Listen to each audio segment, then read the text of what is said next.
Hamı üstümə gəlir, bax qəlbim çox qırılıbdı. Uşaqlıqdan bir böyüdüyüm dostlarım məni satıbdı. Mənə gəlib dərdindən sən danışma, bir gün olsun sevgi öyrətdiyim qadın məni başqasında axtarıbdı.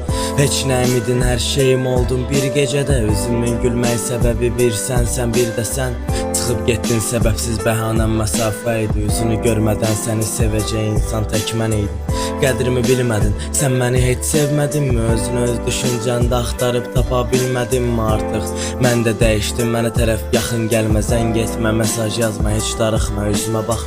Yerlə göy qarışsın, bütün hər kəs barışsın, sevənlər qovuşsun, içənlər danışsın. Saf düşüncə insanlar saflarla qarışsın, yanlış insan doğru insan artıq tanışsın. Bilmirəm nə istədin, sadəcə sevmişdim. Heç nəyi düzəltmədən sakitcə getmişdin. Səhvlərini gizlədirdin, öncədən bilmişdim. Sevdim deyə hər səhvini bir gecədə silmişdim. Gecələr çoxlu mesaj, üstünü yaxşı ört. Səhərə qədər danışdıq, baxdıq saat 4. Səni mən çox sevirəm, bunu sən unutma. Mən də səni çox sevirəm, üstünü çoxlu ört. Hər şeyin ilkləri, ən gözəli səhvləri zaman ötdükcə olur, sinir dərdləri. Birinci ay çox maraqlı saxlayır sərhədi. Gözlərimə gözəl baxır, səbəbi rəfdədir. Rəfləri at, yaxşı götür, düzgün oxu.